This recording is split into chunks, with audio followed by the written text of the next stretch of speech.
Because all you need to do is just pull up this page and open any photos of Ronald Reagan or Richard Nixon. J. Wagner 92. The pre-show has started. Okay. Everything you say is now on the air. Hello, hello, hello. Is there a countdown clock for when this? There will be. Excellent. Bum bum bum bum bum bum bum bum bum. Matt Austin or Matthew Austin, which do you prefer? Okay. And let me know when you get into that Instagram. Can you see his whole profile and scroll down to the very beginning? Usually it won't let you without signing in, but...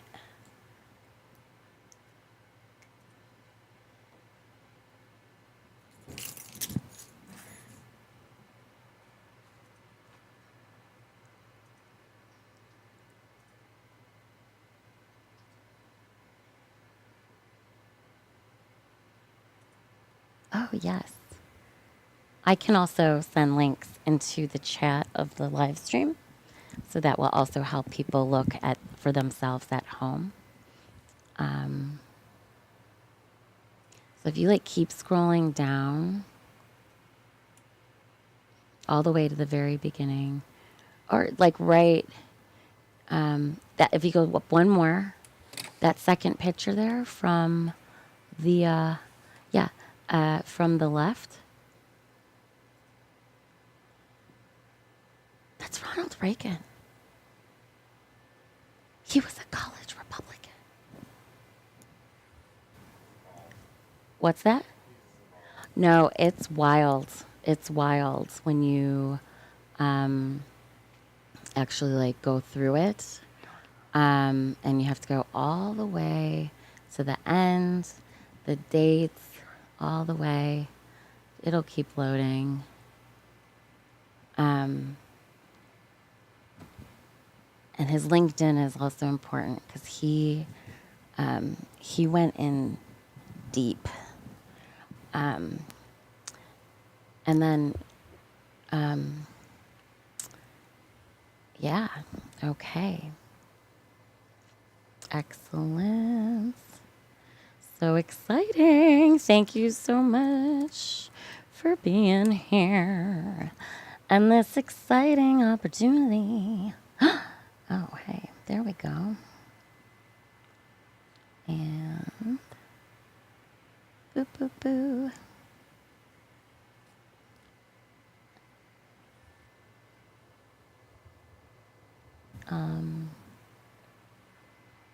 Oh, did you open the YouTube? Great. Thank you. Okay, it's 5 minutes into the pre-show. It's time to start your show. Excellent. Okay, you ready? Yeah. Okay. Okay, Matt, I'm going to start the timer. When it says on the air, you're on the air. You know where the timer is, Courtney? You see the 5? Uh-huh. When that says on the air, you're on the air. Beautiful. Thank you, sir.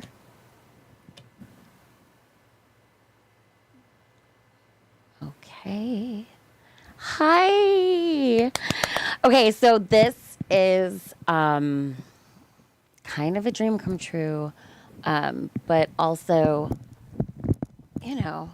a little wild, happening at an unexpected time. But I was given the generous opportunity to come back to Think Twice Radio, which is where I am at this moment, by the founder and brains behind the whole operation, and just stand-up member of the community, Richard Wicca. Thank you so much again for this chance. It's very exciting. I also have here in the studio with me Matt Austin. He is a reporter with the Buffalo Contrarian. It is a print-only quarterly newspaper that is free.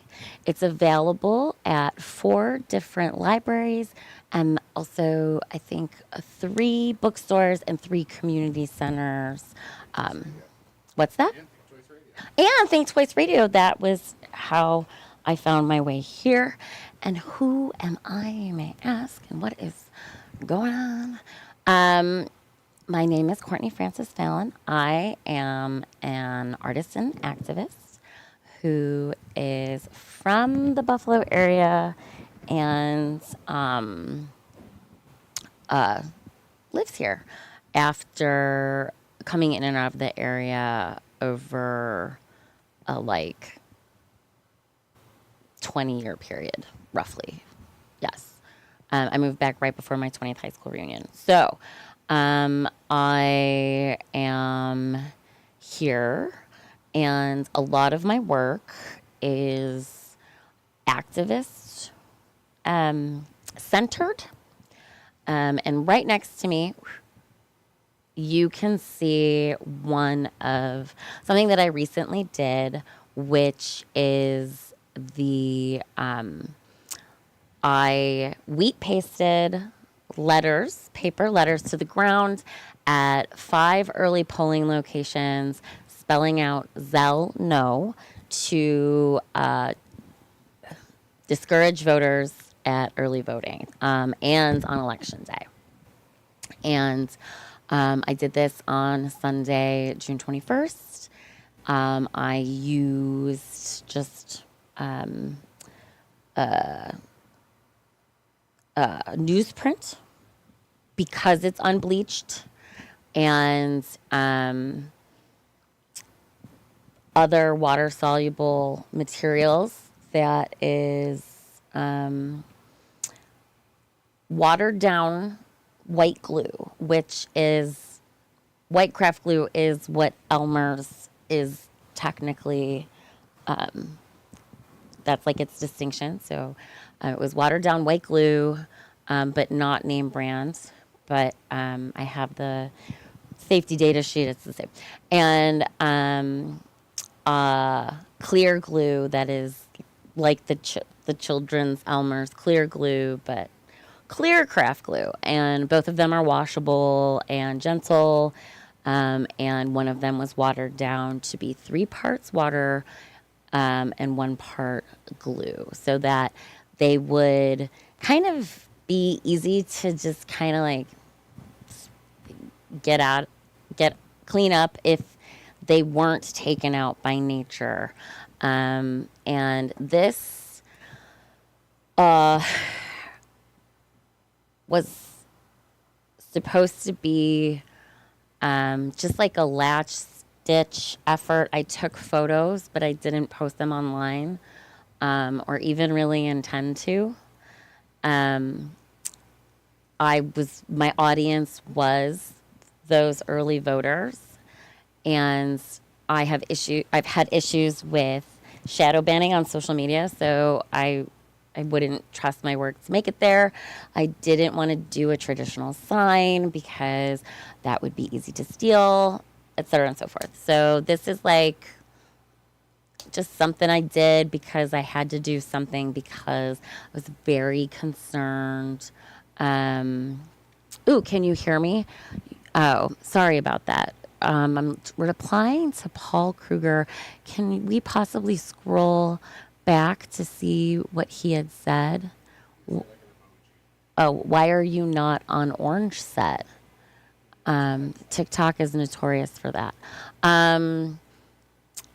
You'll have to ring me back in. I'm still getting my footing. This is the pilot episode of Courtney Francis Fallon's Untitled Political Podcast. And the focus of this episode and the subsequent episodes are the chair of the Erie County Democratic Committee race involving Jeremy Zellner and Mark Davis, as well as Jean Vital. I'm not 100% sure of how to pronounce her name, but it is Vital.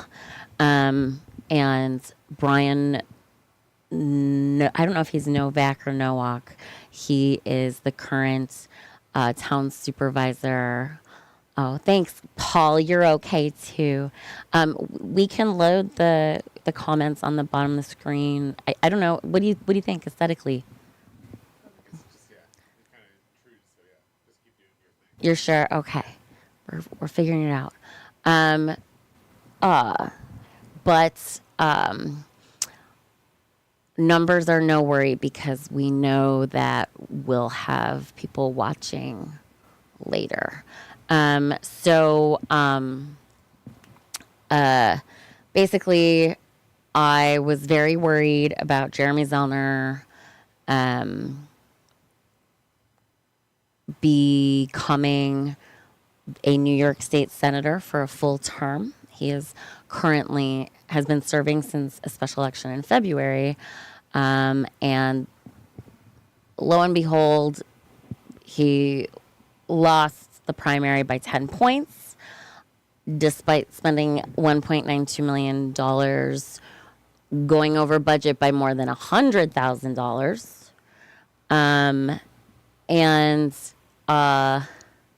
So this was arguably unnecessary. It just like kills me. But yeah, I knew that this would be very easy to clean up, and I could do it without like anything too harsh. And it was temporary, always intended to be cleaned. I was conscientious about keeping it 100 feet away from the door because political signs have to be. You can't do any electioneering within 100-foot distance of the entrance of a building where polls are open in New York State. So I followed all the rules, and I still got in trouble. And so I was arrested. It's been this ongoing thing. And all of this stems from different concerns that I have about Jeremy Zellner that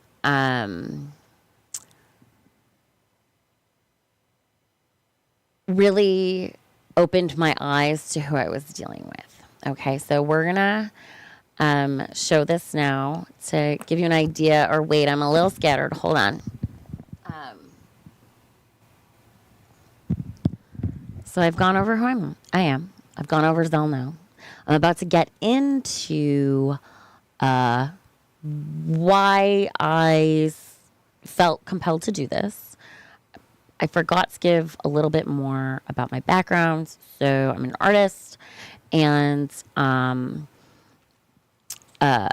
I studied English in college and thought I was going to be a novelist, but my first major work was a play that I wrote and performed and directed, and this was only possible because of the Buffalo Infringement Festival in 2009, and that went well, and the Buffalo community was so supportive, and I took the play on to a tour of the Midwest and with a date in Canada, and it ended up being about like a dozen cities in 2009 and 2010, and I helped with Sugar City as a Sugar Citizen, which was also it's an alternative not-for-profit DIY art space that was originally on Wadsworth and then ended up on Niagara Street, and along the way of having these like artistic experiences, I also devoted myself to traveling and spending an extensive period of time abroad. And in this process, I was exposed to a wide variety of different government systems and able to see how different priorities within a government's choices translate to your everyday experience as somebody who's just coming in cold, doesn't speak the language, hold no currency. I didn't really mean to get into a Paul Simon reference there. I just slid one in. But anyways, and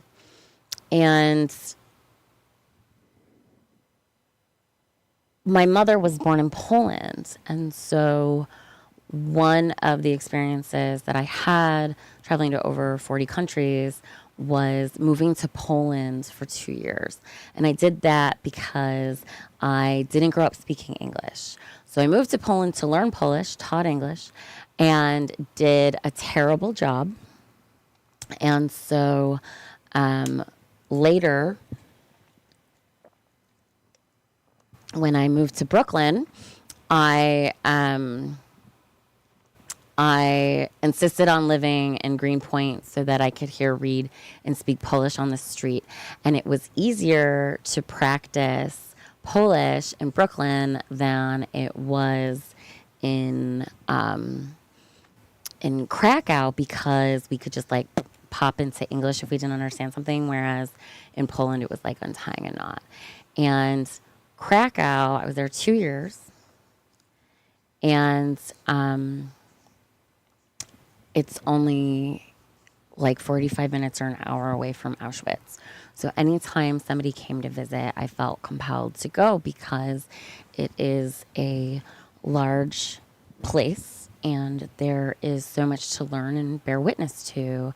And World War II really like impacted, was like the scars of World War II were still visible when I lived there from September 2011 through August 2013. And I went there to have a better understanding of communism and what my mother had experienced before moving here at the age of 9.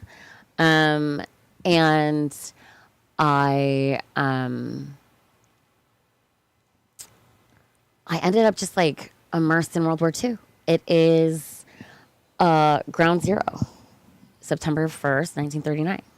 And hold on a sec, Matt is in need of something, and I think he's trying to be really discreet, and I appreciate you. What can I? I'm engineering. You're engineering. What do you need? No, you keep going. Are you sure? Yeah. Okay. You on your big screens, like your, Okay. keep going. You're trying to make my face bigger? I think you're, because right now you're at the top of half of the screen. I thought. I don't need my face to be bigger. Like sweaty August, and always the lady, and learning about the Nazi occupation of Poland firsthand, and spending a significant amount of time in Auschwitz was really life-changing and really eye-opening, and something I'm very fortunate for having had the opportunity to do. In 2015, another experience that was very profound for me was spending time. I went down to Southern Africa for 83 days. And before I go any further, I just want to say that I am giving this background because I want to talk about some really, really serious political stuff that is happening at the local level and that we have time to stop. And I'm trying to explain just like a little bit more about me and where I'm coming from in an effort to try to convince you to just consider what I'm saying. Okay, so big student of history, but I went to Southern Africa. I went to Southern Africa because I wanted to go everywhere and still do. And so I started in South Africa, went to Botswana, was persuaded to go into Zimbabwe, went back into Botswana and into Namibia, back into, like, it was like a loop. Like, if this is Johannesburg, I'm doing it backwards. We'll see if that works. So this is like Gaborone, which is the capital of Botswana. And then like over here is Bulawayo. in Zimbabwe, and then I like popped up to Victoria Falls, and that was why I went. I also saw some fantastic ruins. Zimbabwe is amazing, and back into Botswana for some game drives, and then Namibia for more animals and stuff, and then it was amazing because Buffalo tie, I was at an event for playwrights in December 2014 on the verge of my trip to Southern Africa that I was still planning. And this other playwright who's like a Buffalo legend, Kathleen Betzko Yale,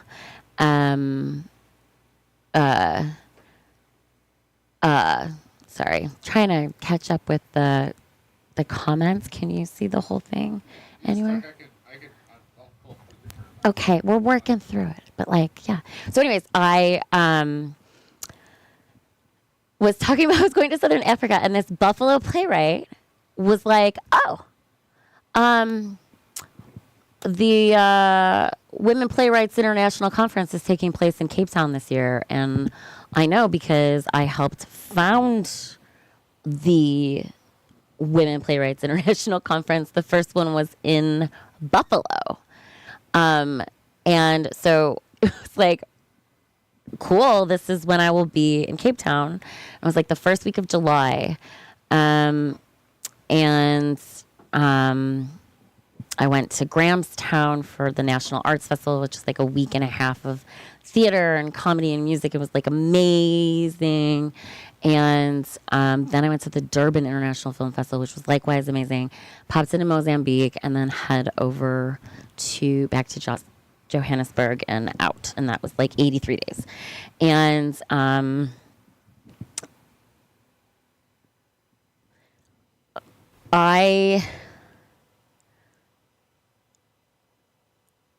unlike the time I spent in Auschwitz and having a huge impact on me, the time I spent in South Africa,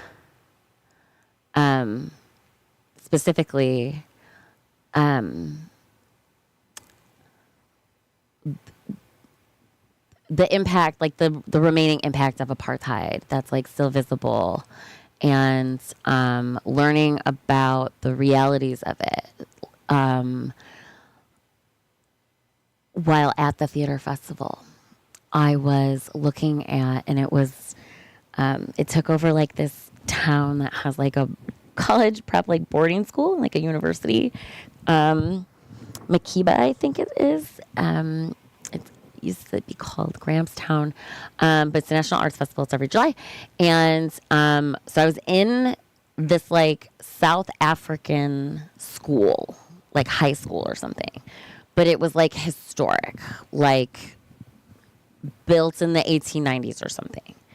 And I'm walking in the hall, and I'm looking at all of these class photos, and like, checking out the students and the fashions and all the things. And all of a sudden, all of the black and brown students disappear in like 1904 or 1905. It was based due to legislation that passed in 1904, and part of that took away the right to vote from people of color. And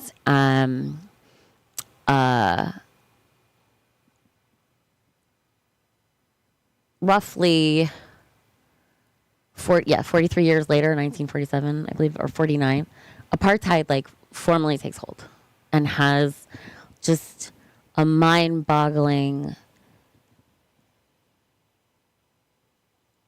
cruel and devastating system. And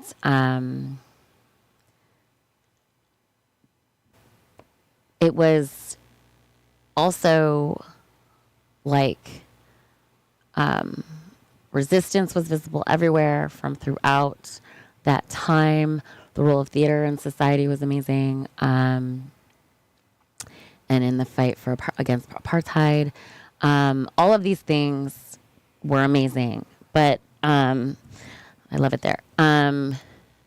But it was just like so profound, and so much had changed and improved so drastically in those 20 years. There was still a really long way to go, but there was this like amazing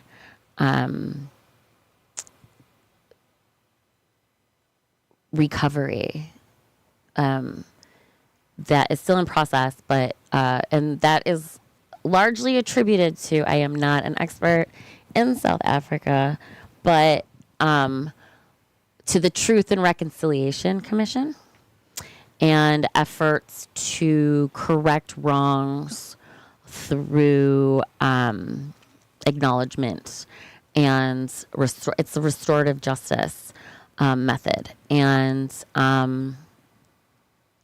this same process was used in parts of the former Yugoslavia and other conflict zones where atrocities are committed. Not to sound Pollyanna-ish that like truth and reconciliation fixes everything, but there was this amazing moment at the playwright conference, the Women's International Playwrights Conference, WIPC 2015 in Cape Town, that somebody had written a play about that where violence was like the ultimate solution, kind of like a revenge sort of thing. And it was for somebody who, it was a victim of atrocities at the hands of American soldiers in the Northern Africa, Southeast Asia area, and like Afghanistan or Iraq. And this conversation developed about violence, and a South African actress and director and playwright just put this intense stop to the conversation about the use of violence in terms of that had there been violence in South Africa following the end of apartheid, it would have been brutal and terrible and bloody and devastating. And so that was also life-changing in terms of like travel and history and learning. Zimbabwe was fascinating. Robert Mugabe was still in power. I was able to like, you know, they had the bills, the dollar bills from that were like printed in like obscenely high values, like $100,000 bills, and you had like dozens of them. You can find it on my Instagram, and I will see if I can put that photo link into the comments. But essentially, all of that had a huge impact on me. And in 2016, for about 4 months, I was fortunate enough to go to Southeast Asia. And I spent about 3 to 4 weeks in each country. I went to Thailand. And at the time, like a mini coup started. And I like immediately clocked that the internet was censored. I popped over. I still loved it there. Like, people are so wonderful, but the government, not so much. And at that time, I have not followed what's going on. But then I went to Myanmar, and that was extremely profound. And because it had been so isolated for so long, I went to Malaysia. That was an entirely different experience. And then I went to Phnom Penh in Cambodia. And I made this like idiotic decision. I had a free place to stay with this amazing girl, Jamie. She's so good. And I'm going to send this to her. And she's from Singapore. And she's like a wild animal. I like love her. And she's like an accountant. I love a wild accountant. And I love dentists who party because one of my favorite people is a dentist and her dental school friends were wild. So I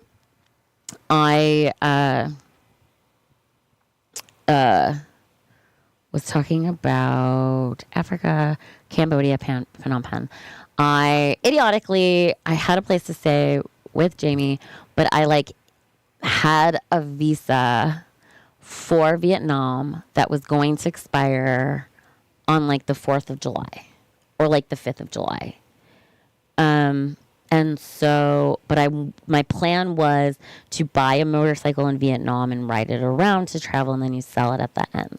And this was like a practice for like the best way to enjoy Vietnam. I had learned to drive a motorcycle earlier in the trip, and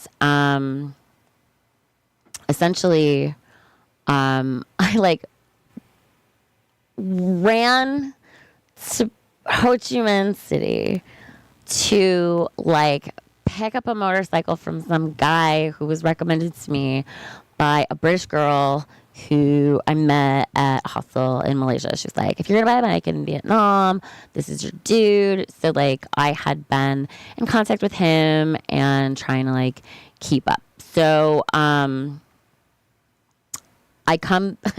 the bike falls apart like on the drive back to Phnom Penh from Ho Chi Minh. Like, like I was driving into the night, my helmet didn't have a mask, and like big bugs were hitting me, and it like couldn't idle, and there were other issues, and then it would just like stop starting. So I ended up like staying the night at this hotel after like struggling to get the bike to start, and I just wanted to go to Phnom Penh and like goof off, and so I was like super irritated, but I stay at this hotel, and then I like take a bus. It like gets loaded underneath the bus the next day, and then like a tuk-tuk takes it to Jamie's apartment, and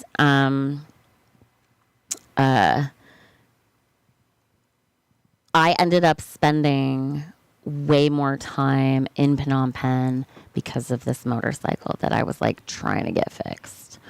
And it's also where the absolute hold on a sec. I am putting a link to photo of Jamie's cute taser. She has like this cute little like darling this like cute little pink taser that I thought was like adorable.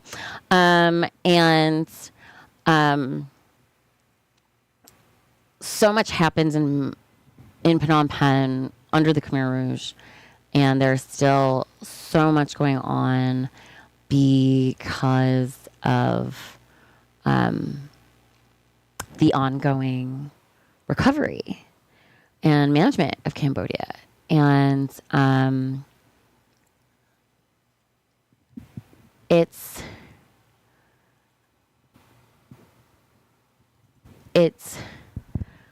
generally agreed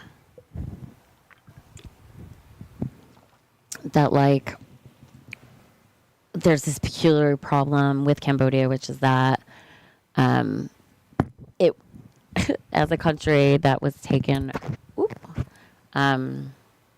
like control over by like the United Nations, almost like Japan post World War II.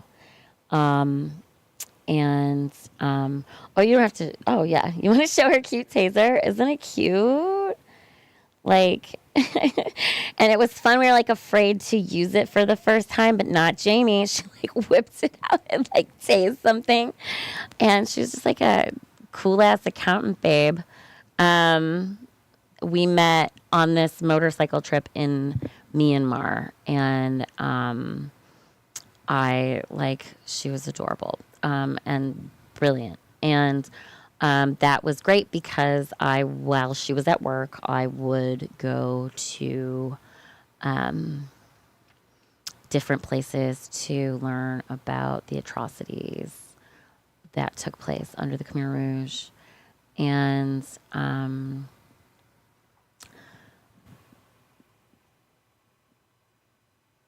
really, the only place I get FOMO is in like a museum, and I want to read everything.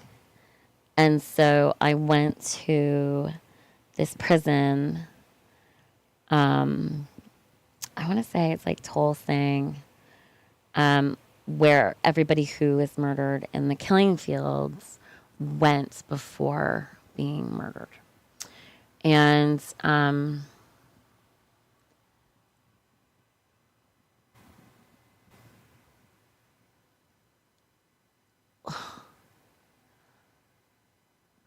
it goes on and on and on. Okay.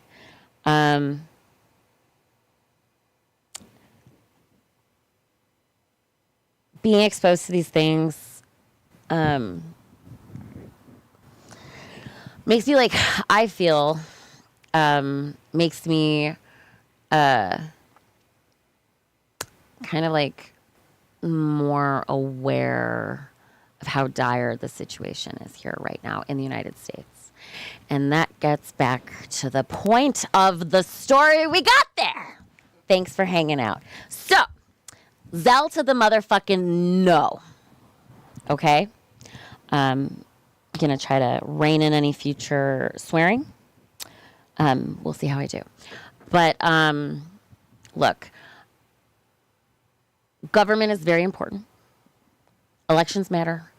And right now, I think anybody who's watching this unequivocally agrees that the United States is a fascist state under the Trump administration, and that things are dire.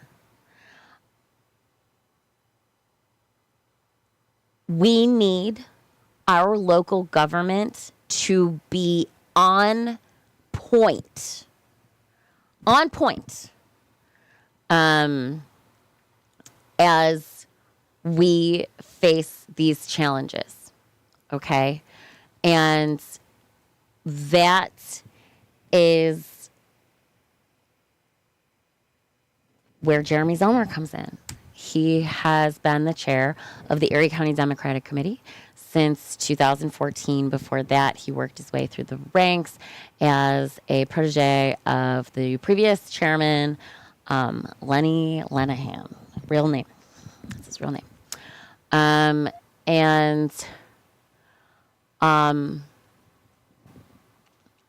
During that time, there have been countless examples of Zellner doing dishonest and undemocratic things. And I think there's also, as I was about to launch into 15 minutes ago, believe it or not, we came back around to that too. There's so many things that he has done and says that are undemocratic and demonstrate that he is not fit for office. And that's part of what kept me up at night, like being a student of history and seeing how crucial elections are. I was terrified by the possibility for Zellner to be elevated to a state senator. He is currently serving a term, but that was through a special election that, was shady behind the door dealing. Erie County has had one party rule for 60 years. Longer? I don't know. Longer? It's been long, right? And Republicans are irrelevant, okay? Trickle down doesn't work, and austerity's for jerks. Period. The end. War on drugs. Right? Like, there's Republicans are irrelevant. But these like moderate corporate Democrats are clearly unfit for the moment that we are experiencing. And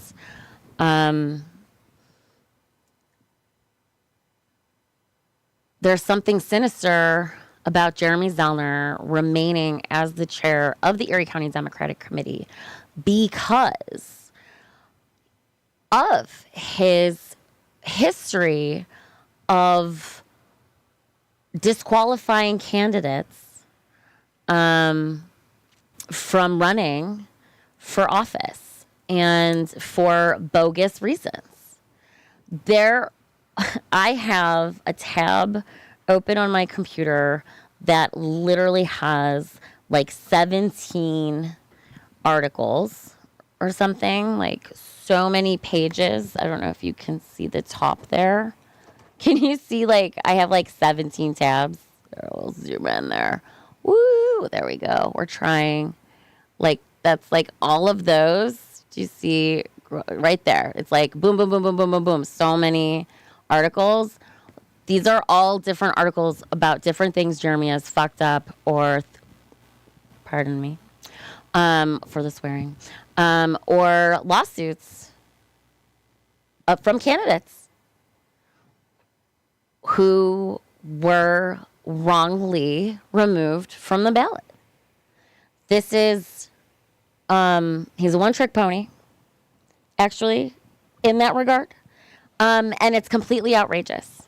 And this type of behavior from the Democratic machine is what has prevented real progress in this area and why we are in this crisis nationally. Okay. In addition to all that, dude is a petty little baby. Man's little baby. What makes me say that? I lost my train of thought. ZELL No, the one-trick The one-trick pony. pony. He's a little baby. Oh, okay. He is a little baby and takes any criticism or disagreement personally and then sets about removing people who are valuable as members of the Democratic Committee for purposes such as canvassing, and he'll like kick them out. There are people who have experienced this. They knew that they ran afoul of him. You, Matt, you can't get into the Erie County Democratic Committee. Like it's like, you have to get a certain amount of signatures and you'll get them and they'll be like, oh, you forged that. Randy's not just the ECD's seat chair, but he's also the board of elections. He was the Democratic representative for the Erie County Board of Elections. I say representative loosely. Basically, the Republican Party and the Democratic Party each get a commissioner. I don't know why the Conservative Party or the Working Families Party don't get one, because one of Jeremy's most famous sleight of hands was accepting the petitions from India Walton so that she could also be on the Working Families ticket. And her lawyer was with her and was like, "Are we good?" And he was like, "Things look good." And then the day after they were due, he calls and says that it was missing a staple or something. Something small and minor that could have easily been cured. And that has harmed the area. That's what makes people say we've had 60 years of one-party rule, and it hasn't served the community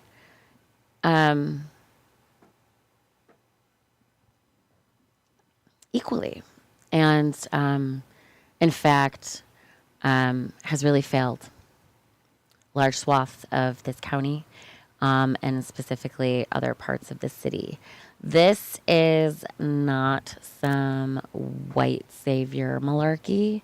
This is coming from a place where everyone's liberation is tied together. Okay? So that's where we're operating from. But yeah, so Jeremy Zellner is such a baby that I believe I've personally been blacklisted from the Erie County Democratic Committee because I had the audacity to express concern about a video on YouTube of Jeremy Zellner, like, physically getting into the space of an 81-year-old man. This isn't any old 81-year-old man. This is Peter Reese. Okay, so he's starting this. Wait. Just pause it. Okay, so we can stay right here. So I like your excitement. It's like a good one, and I'm actually showing this because I think this is what I was talking about. I was like, this is unacceptable, but I actually want feedback from people. Am I pearl clutching, or is this ridiculous behavior of a public person when they experience somebody who is known to them, and like, if you can't handle this, I don't like, as chair of the Erie County Democratic Committee, it's unbecoming behavior, but also at this time he had announced his intention to run for state senate.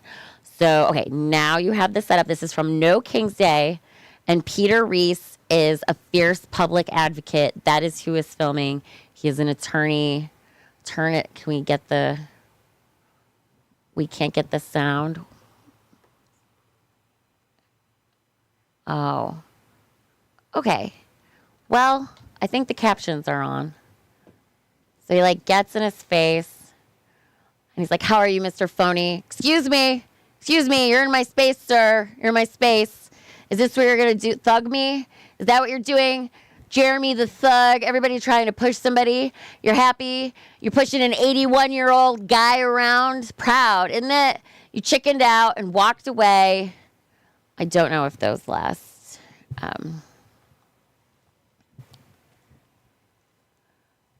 How does it feel to be a fascist? And he's like, and okay, yeah. So, like, in the camp of giving grace to Mr. Zellner, his children were being filmed, and Mr. Reese did get pretty close as he circled. But again, like, Jeremy Zellner is a very large man, and he's in the space of Peter Reese. He knows Peter Reese is not a danger to him or his family, and he doesn't care. He knows he's filming. He doesn't. He can act like a jerk. Nobody questions this guy. Blah blah blah. That's a liability. That's an embarrassment. And something that no one needs hanging out there. So that was what I said at a Christmas party, the West Seneca Democratic Committee Christmas party, because I was a member of the Erie County Democratic Committee in representing parts of West Seneca, and eventually moved to the city and tried to start anew in the city of Buffalo, and contacted the ECDC. Many times I contacted my block captain. I contacted some other people who are in the know, and nobody ever got back to me. And that's like not an axe to grind, because I think I should be restored, because there are like 30 empty seats, like districts without any representatives in my assembly district. So they would rather have that go to waste and not fully fill out the ranks during an important gubernatorial election, because I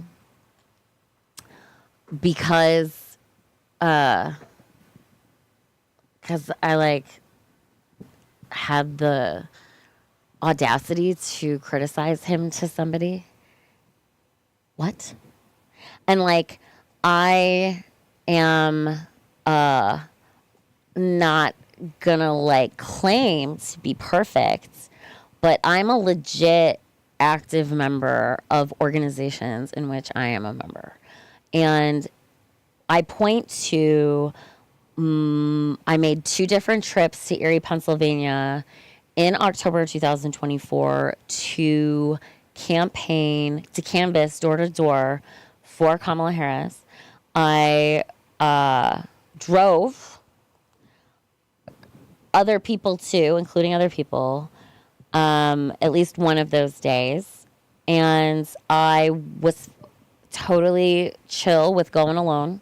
A lot of people wanted to go in pairs for safety reasons, and I was like, whatever, it's fine. And I also, I am just like a canvas kid. So like in this neighborhood where I went alone, I wasn't getting a lot of people answering their doors. That's a challenge of canvassing door to door these days. People don't answer their doors like they used to, especially if they have cameras. But like, I would also canvass to people on the street, which included like 2 people smoking a blunt in a parked car. I canvassed to them. We had a chat. They took the lit. They were down. And then I also popped into Spanish with a different couple that I ran into that day. And like, I'm being thrown away. Like, it's just like, you nuts. But like, this isn't just me. This is a pattern. And I point to the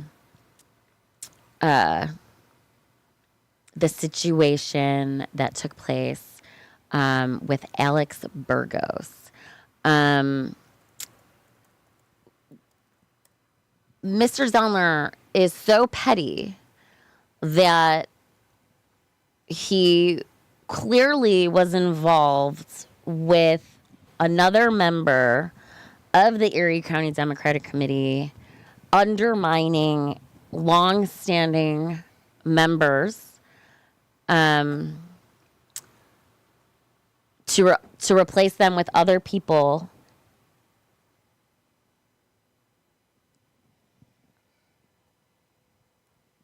And Jeremy Zellner and Alex Burgos have the audacity to act as though it is like a perfectly innocent, just like effort to encourage more people to participate in their local government. And the reason why I say that it's bullpucky is, again, I point to the fact that there are empty seats that are available within the assembly district where those new volunteers could be funneled. You don't have to, it's ideal if you can represent your neighborhood, but if your neighborhood has reps and you're down to volunteer, you can volunteer for a different neighborhood within the same New York State Assembly district. And basically, this gentleman, his name by the name of Alex Burgos, who is notorious for being power hungry. That is not that all reputations are fair, but he actually, like I said, he recruited people to replace other members instead of directing them to seats that are now empty, that those people, volunteers, could have had. So instead of having the maximum number of volunteers during an important gubernatorial election, we're just like, those are people who aren't going to cover a zone, cover a neighborhood for canvassing.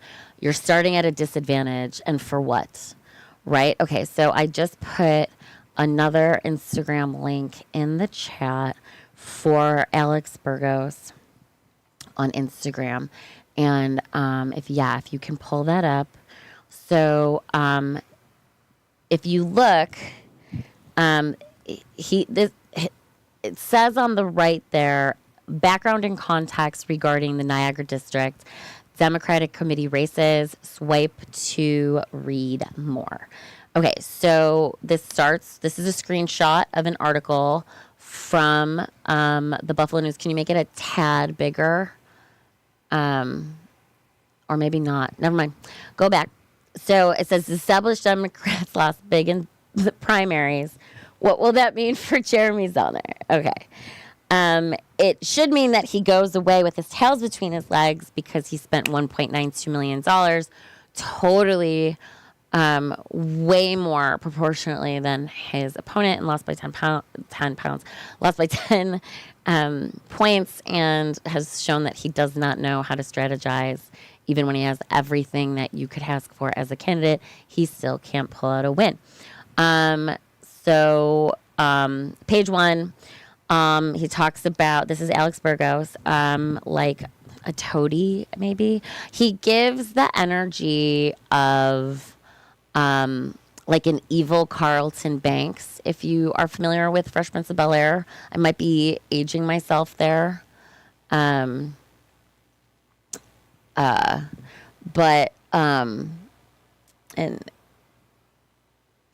we're trying to get it up there. But it's okay. You don't have to read all of this because basically he's just saying, hey, I appreciate the Buffalo News for covering this and the Niagara District Committee races, because normally you just get signature signs and you're the delegate for your neighborhood, right? Or district. And when multiple people go for those two seats, they actually are elected or chosen at the primary. So this is the Niagara District Committee races that he's referring to. These are the ones that he triggered for no reason during an election year. Although I was directly involved in the Niagara District Committee races and was indirectly referenced in the article, I was not contacted for a comment. I actually did invite him to come on to future episodes of this show. He has declined, but the invitation remains. So now we're all the way on page 3. So, okay, go back to page 2 there, Matt. So he talks about how the committee elections were separate from the state senate. Beyond my own, he ran in his neighborhood, and beyond my own campaign, I helped neighborhood residents who wanted to run for committee seats. He then goes on to claim many approached me because they wanted to become involved in their neighborhoods and participate in the Democratic Party. And so his goal was to increase civic participation, build a committee that better reflected the diversity and lived experience of the Niagara District by leaving seats empty. Sure, Alex. I also would never discourage anyone from seeking any political post. It's not my job. So remember that many people approached him, and then there on page 3, he goes on to say that I personally spent my evenings for weeks recruiting candidates. The knucklehead can't even keep his story straight. Did they approach you or did you recruit them, sir? Transitive or intransitive verbs? I'm not sure. I've never been good at that. But like so you also circulated the petition. So traditionally, if somebody wants to participate, what they do is they are tasked with getting their own signatures on their own petitions. He did that for them. 3 seconds or 3 minutes? Okay. What's that? We're not going to get to that today. Ooh. Thank you. But he just talks about how they're low profile and many candidates are being labeled as plants and subjected to personal attacks and blah, blah, blah. And he just thinks this is discouraging civic participation rather than strengthening it. I think throwing people into the Thunderdome unnecessarily is actually going to discourage civic participation, sir. Shut your mouth with this gaslighting. And then he talks about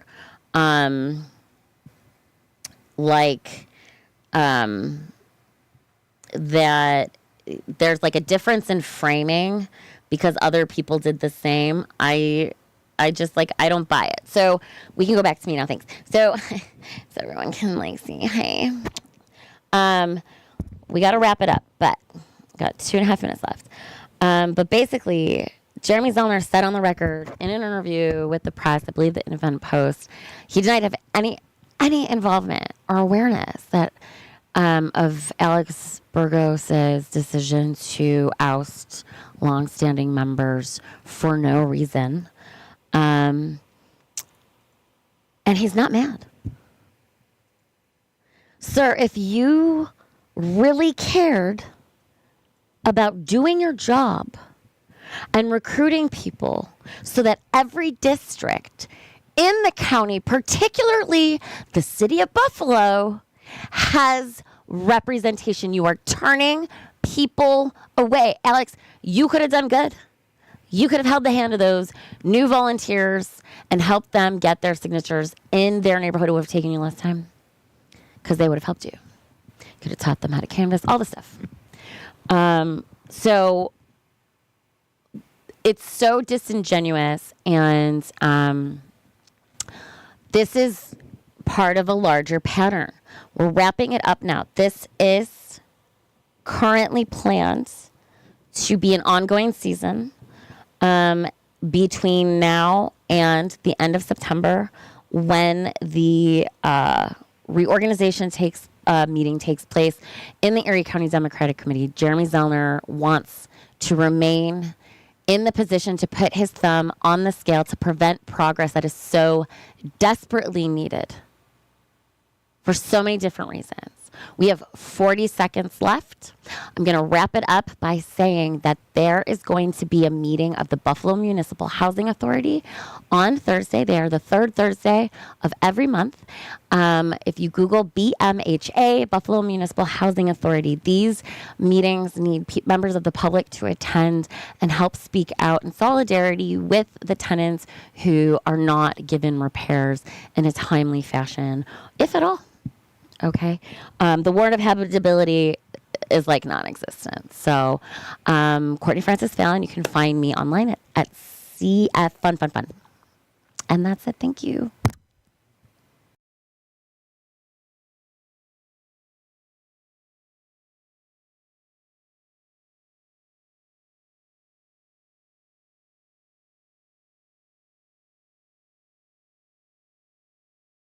I'm so sorry about the pictures. Is Richard ever going to let me come back again? He's mad. We'll see. I purposely did not say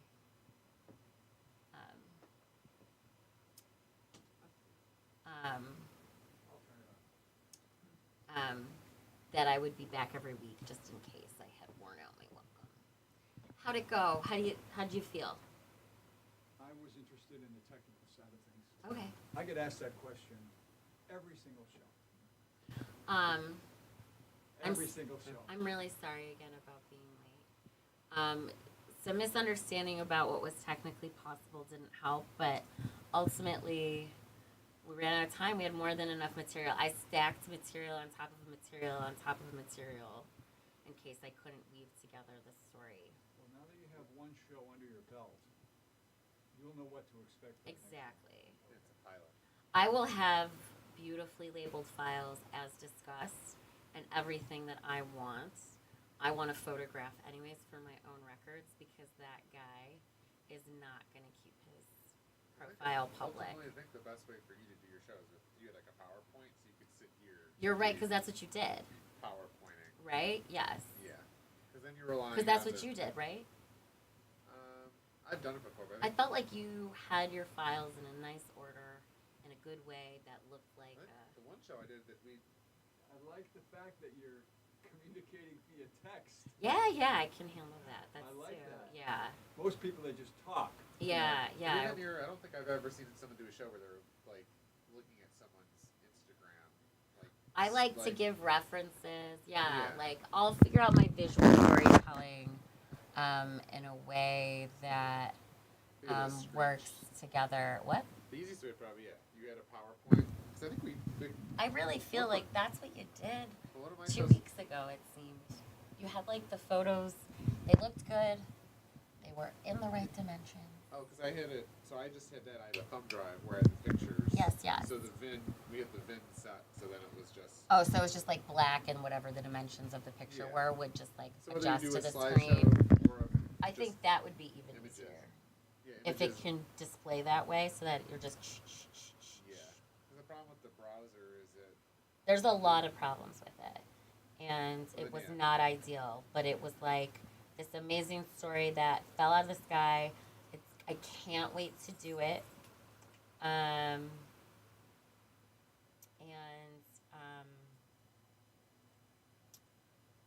I'd rather sit on it for a week than do it wrong.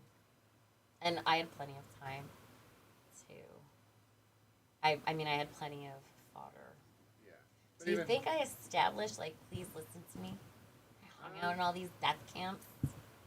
I think. But I think you're. Well, you have a special. Your unhinged zoner rants.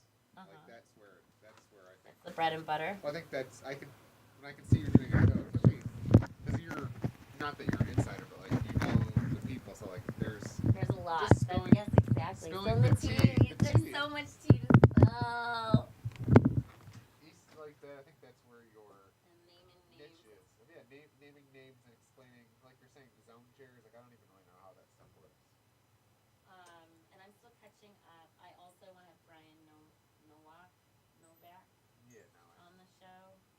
We're in communication. I haven't asked him yet, but I would love it because he could really. Look at Alex Burgos. Do you have a picture? Of I offered Alex Burgos. That's what I'm saying. Get a screenshot of him projecting you like. But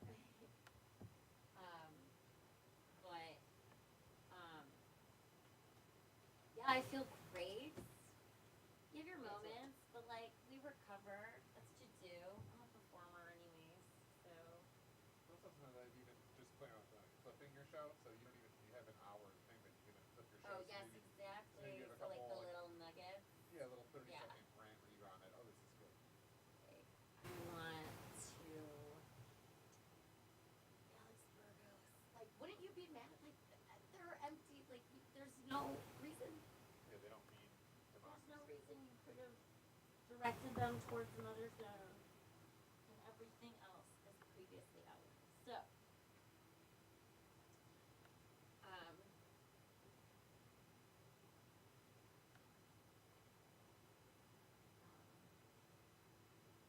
and by unhinged, you mean just like so angry? I feel Well, like just I have when you're- Lewis Black energy. Do you know who that is? Yeah, when you're just like, yeah, when you're So like, right. mad. When I'm talking with my hands and bopping around. Yeah, when you get I into know. it. 'Cause that's what I do when I'm like walking around my house. Yeah. I like yell and clap. I think it's yeah, people aren't good. What's that? People aren't good. Like I think that's what your expertise is, and then also yeah, your Like actual. content. Yeah. Thanks. Are you a Buckethead person? Maybe. I should have one. Oh, absolutely. Thank you so much. I definitely. Because like I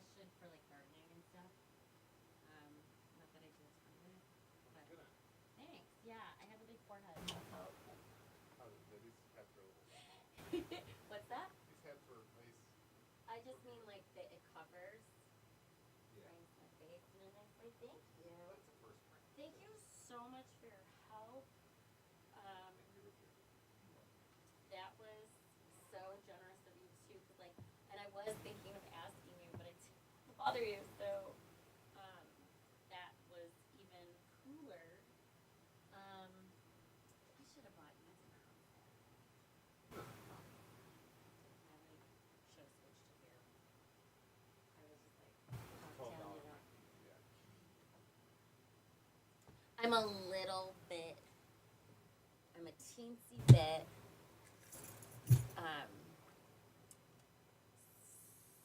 Splurging a little bit more here and there because everything's so terrible.